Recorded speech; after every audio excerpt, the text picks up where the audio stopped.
Hello friends, welcome to our channel complete study. इस video में हम हरियाणा पुलिस कांस्टेबल का जो एग्ज़ाम हुआ था उसके मैथ के क्वेश्चन सोल्व करने वाले हैं। तो सबसे पहले हम 31 को जो एग्ज़ाम हुआ था मॉर्निंग शिफ्ट के अंदर उसके पेपर 1 का सॉल्यूशन करने वाले हैं। तो चलिए शुरू करते हैं। पहला क्वेश्चन आ रखा था 64 की पावर 12 डिवाइड में 4 की पावर 15 इज इक्वल टू 64 की पावर क्वेश्चन मार्क, और क्वेश्चन मार्क की वैल्यू हमें फाइंड करनी थी। तो कैसे करेंगे, 64 की पावर 12 डिवाइड में 4 की पावर 15 है, तो इसको कैसे लिख सकते हैं 4 की पावर 3 और इसकी पावर लिख लेंगे 5। तो ये ब्रैकेट के अंदर है तो ये मल्टीप्लाई हो जाती है, 3 की मल्टीप्लाई 5 से करेंगे तो 15 और इज इक्वल टू कितना था 64 की पावर क्वेश्चन मार्क को यहाँ पे हम x रख लेते हैं। अब इसको सोल्व कर लेते हैं।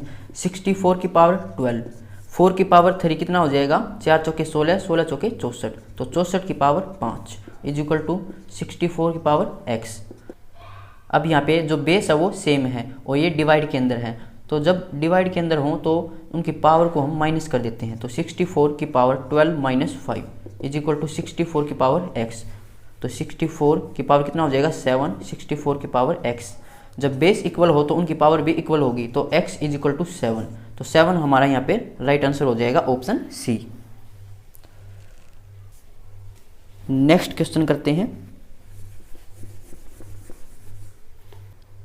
क्या दे रखा था 122/76 डिवाइड में 1.55 इज इक्वल टू 7920। तो हमसे पूछा था 122.76 और डिवाइड में 15.5, इसकी वैल्यू हमें फाइंड करनी थी। तो इसको हम क्या लिखेंगे 122/76 डिवाइड में 155, तो यहाँ से पॉइंट को हटाएंगे तो ऊपर 100 चला जाएगा और ये इक्वल था इसके। तो यहाँ पे 100 मल्टीप्लाई में है, इस साइड जाएगा तो राइट हैंड साइड जाएगा, तो ये डिवाइड के अंदर हो जाएगा। तो इसको हम लिखेंगे 7920 डिवाइड में 100, तो ये हो जाएगा 0 से 0 कैंसिल, 792/10। तो इसकी वैल्यू कितनी आ जाएगी 792/10। अब इसकी वैल्यू फाइंड करेंगे 122/76, पॉइंट हटाएंगे तो नीचे आएगा 100 और यहाँ पे था 15.5, तो यहाँ से पॉइंट हटाएंगे तो ऊपर 10 चला जाएगा। अब इसकी वैल्यू कितनी आई थी 792/10, तो ये वैल्यू हम यहाँ पे रख देंगे 792/10 और मल्टीप्लाई में था 10/100, 0 से 0 कैंसिल, तो ये कितना हो जाएगा 7.92 हमारा राइट आंसर हो जाएगा ऑप्शन बी। नेक्स्ट क्वेश्चन करते हैं।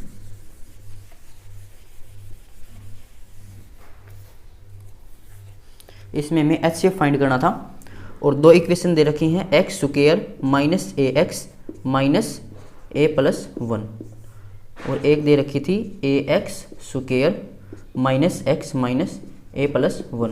तो इसमें हमें इसका HCF फाइंड करना था, तो कैसे करेंगे, इसके हम फैक्टर बना लेते हैं।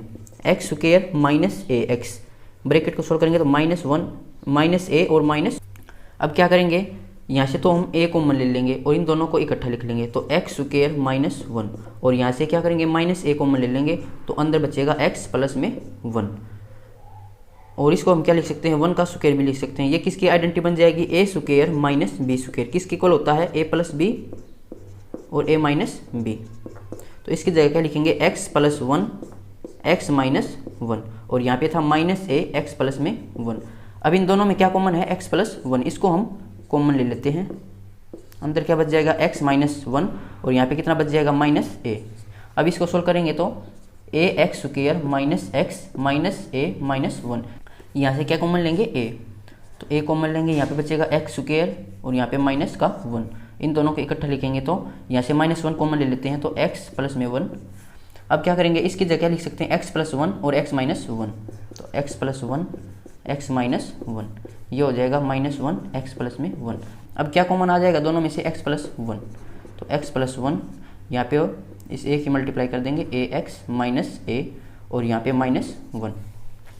अब हमें क्या निकालना था HCF। HCF का क्या मतलब होता है हाईएस्ट कॉमन फैक्टर, तो कॉमन फैक्टर कौन सा इनमें x प्लस 1, तो x प्लस 1 हमारा इसका HCF हो जाएगा ऑप्शन बी। नेक्स्ट क्वेश्चन करते हैं। 5 क्रमिक संख्याओं का औसत n है, यदि अगली 2 संख्याओं को जोड़ दिया जाए तो 7 संख्याओं का औसत क्या होगा। तो 5 संख्या दे रखी, 1 2 3 4 5। जब संख्याएं क्रम के अनुसार हों, जैसे कि सम संख्याएं हों, नेचुरल नंबर हों या फिर विषम संख्याएं, तो जब क्रम के अनुसार हो तो जो उनकी बीच वाली संख्या होती है वो उनका एवरेज होता है। तो यहाँ पे बीच वाली संख्या ये हो जाएगी और ये एवरेज है n, तो ये हो जाएगा n+1, यहाँ हो जाएगा n+2 और पीछे माइनस हो जाएगा n-1 n-2। अब ये क्रम के अनुसार है तो इनकी बीच वाली संख्या है n, ये n इसका एवरेज है। अगर इन सबको प्लस करके अगर 5 से डिवाइड करेंगे तो n हमारा आंसर आएगा। अब इसने बोला कि इसमें 2 संख्याएं और जोड़ दें, तो 2 संख्याएं और जोड़ देते हैं, n+3 n+4। अब इसका एवरेज क्या होगा, तो इनकी बीच वाली संख्या जो है वो इसका एवरेज हो जाएगा। तो इनकी बीच वाली संख्या कौन सी हो जाएगी, n+1, क्योंकि इससे 3 इस साइड है और 3 संख्या इस साइड, इसकी बीच वाली संख्या n+1, तो n+1 इसका आंसर हो जाएगा ऑप्शन। नहीं, इसने बोला कि कितना बढ़ेगा, तो 1 इसके अंदर इंक्रीज हो जाएगा, पहले n एवरेज थी अब n+1, तो 1 इंक्रीज होगी, ऑप्शन डी हमारा राइट आंसर हो जाएगा। नेक्स्ट करते हैं, ए बी से 3 गुना अच्छा काम करने वाला है और इसलिए ए को एक काम पूरा करने में 20 से 60 दिन कम समय लगता है। वे एक साथ काम करते हुए इसे कितने समय में कर लेंगे। तो ए और बी, यहाँ पे हम लिख लेते हैं डेज और यहाँ पे एफिशिएंसी। क्या बोल रहा है कि ए बी से 3 गुना अच्छा काम करने वाला है। अगर बी की एफिशिएंसी 1 है तो ए की एफिशिएंसी 3 हो जाएगी, क्योंकि ये से 3 गुना अच्छा काम करने वाला है। तो जो एफिशिएंसी होती है उसका रेसिप्रोकल क्या होता है, टाइम। तो 3 एफिशिएंसी थी ए की, तो बी का टाइम हो जाएगा 3 और ए हो जाएगा टाइम ए का। इसने आगे बोला था कि ए को एक काम पूरा करने में 20 से 60 दिन कम समय लगता है। तो कितने रेशियो के अंदर कितना कम लगता है, 2 रेशियो, और इसने बोला कि 60 दिन, तो 2 को 60 के इक्वल रख लेते हैं, तो 1 रेशियो कितना आ जाएगा 30। तो ये 30 दिन के अंदर काम पूरा करता है और ये 3 रेशियो हो जाएगा 90। तो टोटल वर्क कितना हो जाएगा, वर्क हमारा होता है एफिशिएंसी मल्टीप्लाई में टाइम। तो या तो यहाँ से ए की वैल्यू पुट करके निकाल लो या फिर बी से, सेम आएगा। तो ए से निकालेंगे तो एफिशिएंसी है 3, टाइम है 30, तो 90 हमारा टोटल वर्क हो जाएगा। इसने बोला है दोनों एक साथ काम कितने दिन में करेंगे, तो टाइम पूछा है, वर्क अपॉन में एफिशिएंसी, वर्क था 90, एफिशिएंसी कितनी हो जाएगी दोनों की, 3 और 1 4, तो 90/4 कितना हो जाएगा, 4 1 कम 4 दूनी 8 बचेगा 1, 4 दूनी 8, 22 सही 1/2, ये किसके अंदर था, दिन के अंदर, तो 22 सही 1/2 दिन, ऑप्शन डी हमारा राइट आंसर हो जाएगा। नेक्स्ट करते हैं, विस्की से भरे एक जार में 40% अल्कोहल है। इस विस्की के एक हिस्से को दूसरे से बदल दिया जाता है जिसमें 19% अल्कोहल था और अब अल्कोहल का प्रतिशत 26% पाया गया। बदले गए विस्की की मात्रा क्या होगी। तो इसके अंदर हम एलिगेशन मेथड लगाएंगे। पहले 40% अल्कोहल थी, इसको किसके साथ बदला गया, 19% अल्कोहल वाली के साथ, और फिर 26% अल्कोहल रह जाएगी। एलिगेशन लगाएंगे, ये कितना हो जाएगा 14, और इसको माइनस करेंगे तो 26 में से 19 माइनस करेंगे तो 7, और ये रेशियो हो जाएगी 1:2। तो अब हमें देखना है किसके साथ बदली गई थी, 19% वाली के साथ। तो 19 के साइड कितना है 2, तो 2 लिखेंगे ऊपर और नीचे टोटल था 2 और 1 3, तो 2/3 इसका राइट आंसर हो जाएगा ऑप्शन ए। नेक्स्ट क्वेश्चन करते हैं, 40 विद्यार्थियों की कक्षा में 12 ने अंग्रेजी और जर्मन दोनों के लिए नामांकन किया, 22 ने जर्मन के लिए नामांकन किया। यदि कक्षा के विद्यार्थियों का नामांकन 2 में से कम एक विषय के लिए हुआ है तो कितने विद्यार्थियों ने केवल अंग्रेजी के लिए नामांकन किया, जर्मन के लिए नहीं। तो केवल अंग्रेजी के लिए पूछा है, इसको हम वेन डायग्राम से करेंगे। ये हैं अंग्रेजी वाले और यहाँ पे हैं जर्मन वाले। क्या बोला है, टोटल थे 40 और 12 ने अंग्रेजी और जर्मन दोनों के लिए नामांकन किया। तो दोनों के लिए यहाँ पे बीच में आ जाएगा। ये 12 ऐसे हैं जिन्होंने अंग्रेजी में भी नामांकन किया है और जर्मन के अंदर भी नामांकन किया है।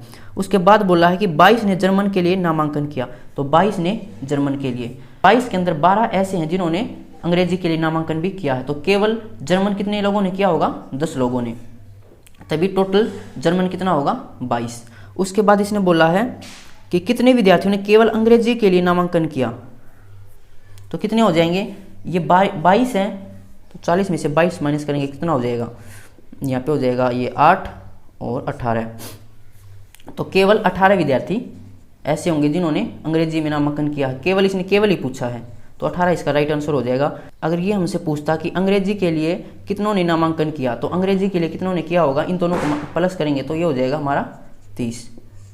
तो 30 लोग ऐसे हैं जिन्होंने अंग्रेजी के लिए नामांकन किया, और केवल अंग्रेजी के अंदर 18 हैं, क्योंकि 30 के अंदर 12 लोग ऐसे हैं उन्होंने जर्मन के लिए भी नामांकन किया है। तो इसका आंसर क्या हो जाएगा, ऑप्शन ए, 18 इसका राइट आंसर हो जाएगा। नेक्स्ट करते हैं, एक कॉलेज में लड़कों और लड़कियों की संख्या का अनुपात 7:8 है। यदि लड़कों और लड़कियों की संख्या में क्रम से 20% और 10% की वृद्धि होती है तो नया अनुपात क्या होगा। तो एक कॉलेज के अंदर बॉयज और गर्ल्स का अनुपात कितना है, 7:8, और बॉयज और गर्ल्स की संख्या में क्रम से 20% तथा 10% की वृद्धि होती है। तो 20% की वृद्धि होती है तो इसको हम लिखेंगे 120, और 10% की वृद्धि होती है लड़कियों में तो इसको लिखेंगे 110, और इसको हम इससे मल्टीप्लाई कर देंगे, डायरेक्ट आंसर आ जाएगा 12 7 84, 840, 11 8 88, 880। इन दोनों का रेशो निकालेंगे, 4 दूनी 8, 4 एकम 4, 4 दूनी 8, 4 दूनी 8, तो 21:22 हमारा राइट आंसर हो जाएगा ऑप्शन ए। तो जितने की भी वृद्धि करनी हो तो उसको हम 100 में प्लस करके डायरेक्ट मल्टीप्लाई कर देंगे, हमारा आंसर आ जाएगा। नेक्स्ट क्वेश्चन है 15C3 प्लस 15C13। तो एक फॉर्मूला होता है NCR, n फैक्टोरियल अपॉन में r factorial n minus r का फैक्टोरियल। तो यहाँ पे इसको सोल्व करेंगे तो कितना हो जाएगा, 15 फैक्टोरियल अपॉन में 3 का फैक्टोरियल, और 15 में से 3 माइनस करेंगे तो 12 का फैक्टोरियल, प्लस में 15 फैक्टोरियल 13 फैक्टोरियल, 15 में से 13 माइनस करेंगे तो 2 फैक्टोरियल। इसको सोल्व करेंगे तो 15 मल्टीप्लाई में 14 मल्टीप्लाई में 13 मल्टीप्लाई में 12 फैक्टोरियल, ये ऐसे 1 तक जाएगा, लेकिन नीचे 12 है तो हम 12 तक रख लेते हैं ताकि बाद में कैंसिल कर सकें। और 3 को क्या लिख सकते हैं, 3 मल्टीप्लाई में 2 मल्टीप्लाई में 1, और यहाँ पे है 12 फैक्टोरियल, प्लस में इसको सोल्व करेंगे तो 15 मल्टीप्लाई में 14 मल्टीप्लाई में 13 फैक्टोरियल, 13 फैक्टोरियल तक रखें क्योंकि यहाँ पे 13 फैक्टोरियल है तो उसको हम कैंसिल कर देंगे। 13 फैक्टोरियल मल्टीप्लाई में 2 मल्टीप्लाई में 1, अब यहाँ से 12 फैक्टोरियल कैंसिल हो जाएगा, यहाँ से 13 फैक्टोरियल कैंसिल हो जाएगा, और यहाँ से क्या कॉमन ले सकते हैं, 15 मल्टीप्लाई में 14 मल्टीप्लाई अपॉन में 2, और यहाँ अंदर कितना बचेगा फिर 13/3, और प्लस में यहाँ पे कितना बचेगा, ऊपर से 15 आ गया, 14 आ गया, नीचे से 2, तो यहाँ पे 1 बचेगा। तो 15 प्लस में 15 मल्टीप्लाई में 14/2, इसको सोल्व करेंगे तो 3 एकम 3, और 13 और 3 16, तो मल्टीप्लाई 16/3, इसको सोल्व करेंगे तो ये कितना हो जाएगा, 3 मल्टीप्लाई 2 मल्टीप्लाई 1 कर सकते हैं, और ये क्या होता है 3 का फैक्टोरियल, 3 फैक्टोरियल। अब देखो 16 मल्टीप्लाई 15 मल्टीप्लाई 14 मल्टीप्लाई 13 फैक्टोरियल होगा, और ये नीचे 13 से कैंसिल हुआ होगा, तो ये कितना फैक्टोरियल होगा, ऊपर 16 नीचे 13 फैक्टोरियल मल्टीप्लाई में 3 फैक्टोरियल, ये किसका आंसर होगा, 16C3, सी हमारा राइट आंसर हो जाएगा। ऐसे हम इसको सोल्व कर सकते हैं, या फिर आप इसको इतना रखते सोल्व कर लेते और फिर ऑप्शन से उठा के कर सकते थे, हर एक ऑप्शन को चेक करना पड़ता फिर हमें, ऐसे इजी पड़ेगा। नेक्स्ट करते हैं,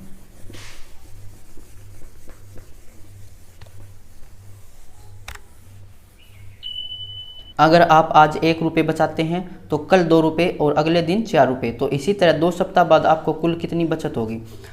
तो पहले दिन हम 1 रुपये बचाते हैं, अगले दिन 2 रुपये बचाते हैं, उससे अगले दिन 4 रुपये बचाते हैं, तो उससे अगले दिन कितना बचाएंगे हम 8 रुपये। तो ये 2 का मल्टीप्लाई होता जा रहा है, मतलब ये जीपी है। और ऐसे इसने बोला है कि हम 2 हफ्ते में कितने रुपये बचाएंगे, मतलब 14 दिन के अंदर कितने रुपये हम बचाएंगे। तो ये टर्म 14 तक है, तो इसका मतलब क्या हो जाएगा, n हमारा यहाँ पे 14 है। तो जीपी के अंदर हम सम निकाल लें तो क्या होता है हमारा फॉर्मूला, a r⁻n -1 अपॉन में r -1, जब r हमारा 1 से ग्रेटर हो। यहाँ पे r कितना हो जाएगा, सेकेंड टर्म 2 डिवाइड में फर्स्ट टर्म कितना हो जाएगा 1, तो r हमारे यहाँ पे 2 है, मतलब 1 से ग्रेटर है। a कितना हो जाएगा, पहली टर्म 1, r कितना है 2 की पावर n, n कितना है 14 माइनस में 1 अपॉन में r कितना था 2, माइनस में 1, तो ये हो जाएगा 2 की पावर 14 माइनस 1 अपॉन में 2 माइनस 1 1 होगा। 2 की पावर 14 हमें इसकी निकालनी पड़ेगी, लेकिन हमें याद होना चाहिए कि 2 की पावर 10 होता है 1024, तो 1024 मल्टीप्लाई ये था 2 की पावर 10, यहाँ पे कितनी पावर बच जाएगी 2 की पावर 4, तो 2 की पावर 4 कितना होता है 16 मल्टीप्लाई में 16 और माइनस में 1। इसको हम सोल्व करेंगे तो 16 चौके 64 हंस लगी 6, 16 दूनी 32 और 6 38 8 और फिर 3 हो जाएगा 16 एकम 16 और माइनस में 1, तो ये हो जाएगा 16,383। हमारा राइट आंसर हो जाएगा ऑप्शन ए। नेक्स्ट करते हैं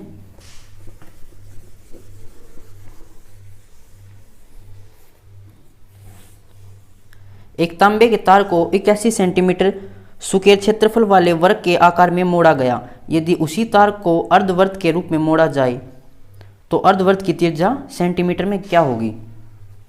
तो एक वर्ग के रूप में एक तार है जिसका क्षेत्रफल इसने दिया है 81 सेंटीमीटर सुकेर, तो सुकेर का एरिया क्या होता है ए सुकेर किसके इक्वल है 81 के, तो साइड कितनी आ जाएगी यहाँ से 9 और इसका जो पैरामीटर है वो कितना आ जाएगा 4a होता है, तो 9 चौके 36 इसका पैरामीटर आ जाएगा, मतलब इसकी बाउंड्री। अब क्या बोला है कि इसको मोड़कर एक अर्धवृत्त बनाया गया, तो एक अर्धवृत्त बनाया गया है, इसका हमें क्या निकालना है त्रिज्या निकालनी है। तो जो इसकी बाउंड्री थी मतलब जितनी लंबाई इस तार की थी वही लंबाई इस तार की होगी, उसी को मोड़कर ये बनाया गया है, तो इन दोनों का जो बाउंड्री है मतलब पैरामीटर है वो बराबर रहेगा।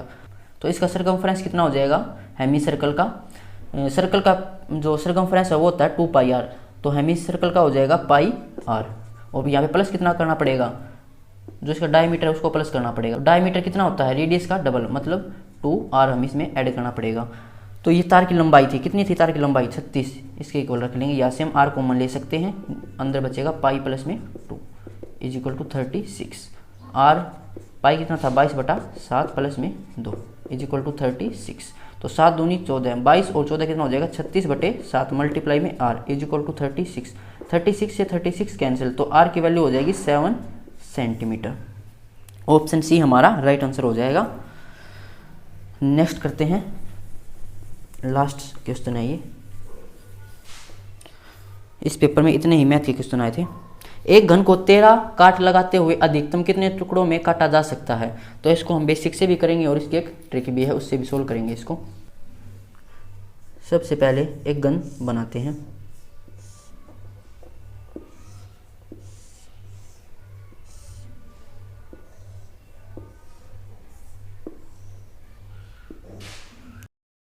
तो जब भी हमें बड़े घन से छोटा घन बनाना हो तो हमें इसमें 3 बार काट लगानी पड़ेगी, और इसने क्या बोला है कि 13 काट लगाते हुए, तो 13 काट लगानी है 3 बार। तो कितनी कितनी काट लगा सकते हैं हम 4 4 और 5, एक बार 4 काट लगाएंगे, फिर से 4 काट लगाएंगे और फिर से 5 काट, तो 4 4 8 और 5 13।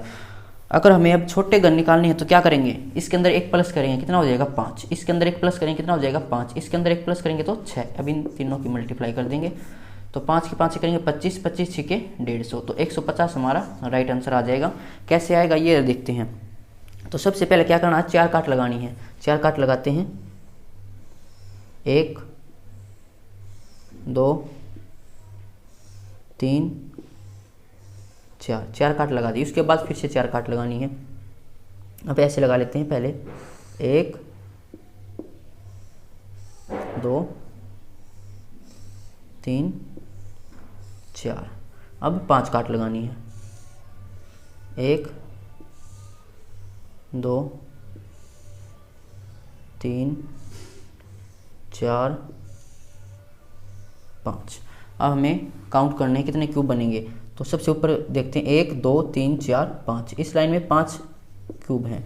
ऐसी कितनी लाइन है यहाँ पे 1 2 3 4 5 6 लाइन है, मतलब 6 से मल्टीप्लाई करेंगे तो 30, तो एक ऊपर पार्ट में 30 हैं। ऐसी कितनी लाइन बनेगी 1 2 3 4 5, तो ऐसी 5 लाइन है, तो 30 की 5 से मल्टीप्लाई करेंगे तो 150। 150 हमारा राइट आंसर हो जाएगा ऑप्शन ए, ये इसका बेसिक है। तो नेक्स्ट वीडियो में हम पेपर 2 का सॉल्यूशन करने वाले हैं। अगर किसी क्वेश्चन में कोई प्रॉब्लम है तो आप कमेंट बॉक्स में पूछ सकते हैं। मिलते हैं नेक्स्ट वीडियो में, थैंक यू।